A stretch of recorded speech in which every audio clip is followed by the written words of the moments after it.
We are most alive, we have the most energy, we are most intimate with our best selves when we're progressing towards our mighty mission. I think what's happened on the planet right now is there's been a great seduction and a great brainwashing. When we are kids, we want to be astronauts. We want to do all our dreams. And we're full of curiosity, and we're loving. And we're passionate, and we're strong. We're not afraid to be ourselves. But as we leave the perfection of childhood, the hypnosis and the brainwashing begin. Be reasonable. So that's our nature, but our parents give us limitation based on their limited psychology. And don't sing too loudly, don't dream too big, don't be too passionate. As we've left who we truly are, we've contracted. And now it's all about staying safe in the world versus going out there and letting our brilliant, our primal genius shine. And a lot of people just have stuffed that pain of disappointment and their doubt really deep inside, and they just are addicted to distraction and escapes because they don't want to deal with their potential that they've denied. What's the most important key to success? I think it's hunger. It's not getting satisfied.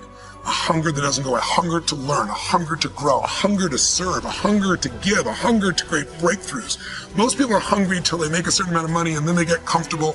And there's nothing wrong with that, but it's not about the money. It's not about the business. It's about your growth. Because every one of us either grows or dies. People ask me all the time, what does it take to be happy? I say one word, progress.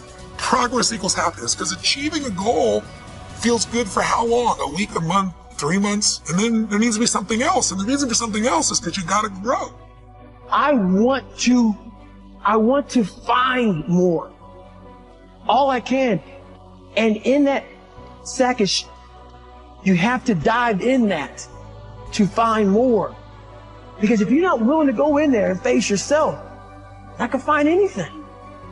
You can live right here on surface, man, right here on surface. So if there is an ending to this world and there is somewhere to go and there's a judgment, you're going to get there and you might see a chart. And that chart may tell you who you should have been.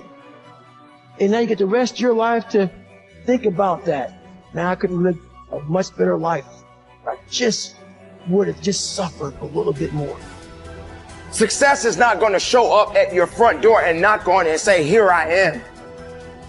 It's not coming to look for you. In fact, success is not thinking about you. Success is already doing its job.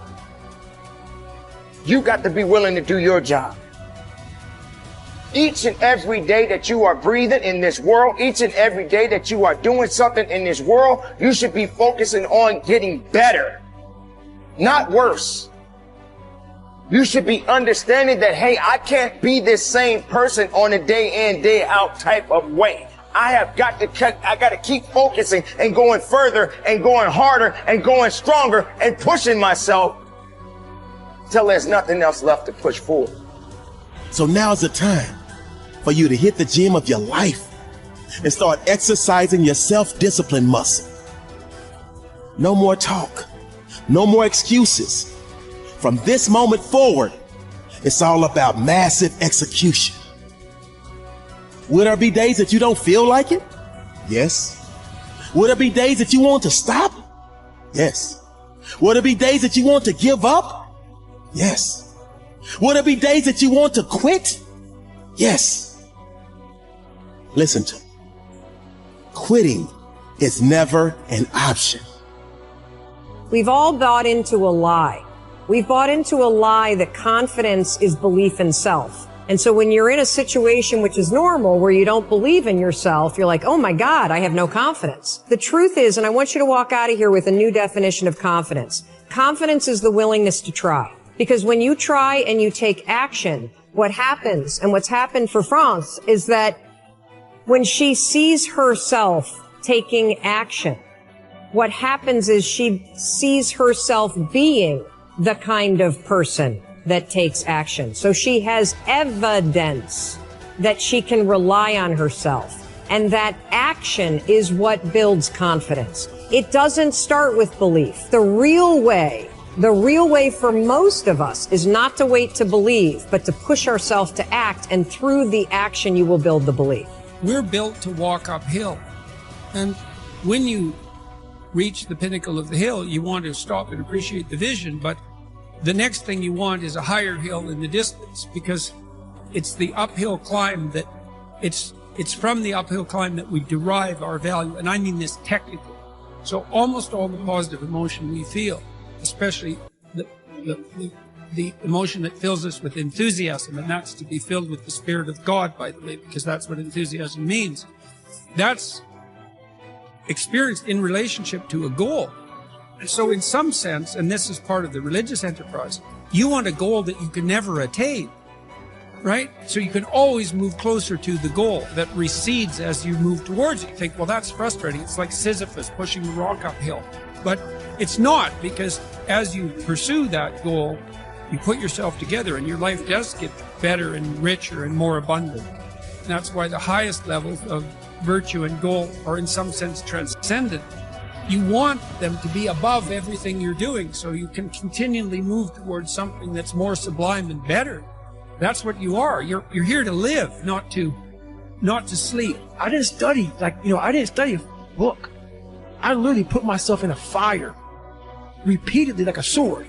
You put a sword in the fire repeatedly and repeatedly. If you keep on doing that, you're going to get a nice sword. And then you keep on beating it. You got to beat the shit out of it. And that's what I am. Yeah. I became that. I said, okay, we can't quit. We got to figure out why you are this. Why are you this, man? What's wrong with you? What's going on here? So I kept on putting the sword back in the daggone fire, and I just beat it harder. And I beat it harder. Before I knew it, I started realizing, all right, man, the brain is starting to get hard. The brain is starting to get hard. I'm no longer a theorist. I'm now a practitioner. I put it in hell. I dissected it while it's in hell, because you can't dissect anything in a normal environment. You can't dissect anything in 72-degree weather. You must put it in the freezer and freeze the f out of it. And then you dissect it. Dissect it when it's miserable. Dissect the brain when all it's thinking about is, I need to get out of here, man. I want to get out of the freezer. Open the door. And he said, nah, 5 more seconds, man. 5 more seconds in the freezer. And that's when you start to pick that brain apart. And that's what all this stuff did to me. I kept on putting myself back into the freezer or the fire and beating the out of myself, mentally and physically. Before I knew it, this is what happened. Ralph Waldo Emerson believed that anyone who had put their heart and soul into their work and had done their very best could hold their head up high. Merely talking about it or only putting in a modicum of effort wasn't good enough in his mind. It was all or nothing. He believed that doing your best was an admirable quality, and that although you might not always be successful, knowing that you had done all you could was often all that mattered. At least you could look yourself in the eye. This ethos is central to many youth movements, such as the Scouts and Guides, and is a great philosophy for life in general. Indeed, doing your absolute best in everything you do is something that we should all aspire to, and it doesn't matter if it's at school, university, work, or home. If you think about it, doing your best is also central to self-reliance, because it allows you not only to test your capabilities, but also helps you to learn and therefore extend them. It's only when you are at the edge of your ability that you can really test your mettle and see just how much you can depend on yourself. Only ever working inside your comfort zone or doing just enough to get by may be easy, but it's rarely rewarding. And it never allows you to develop into a fully rounded person or realize your full potential. The following quote from Theodore Roosevelt sums up the essence of Emerson's point. It is not the critic who counts, nor the man who points out how the strong man stumbled, or where the doer of deeds could have done better. The credit belongs to the man who is actually in the arena, whose face is marred by dust and sweat and blood, who strives valiantly, who errs and comes up short again and again, who knows the great enthusiasms, the great devotions, and spends himself in a worthy cause, who at the best knows in the end triumph of high achievement, and who, at worst, if he fails while daring greatly, so that his place shall never be with those cold and timid souls, who know neither defeat or victory. When you are working on your next task, give it your full concentration and really put the effort in to produce the best possible end result.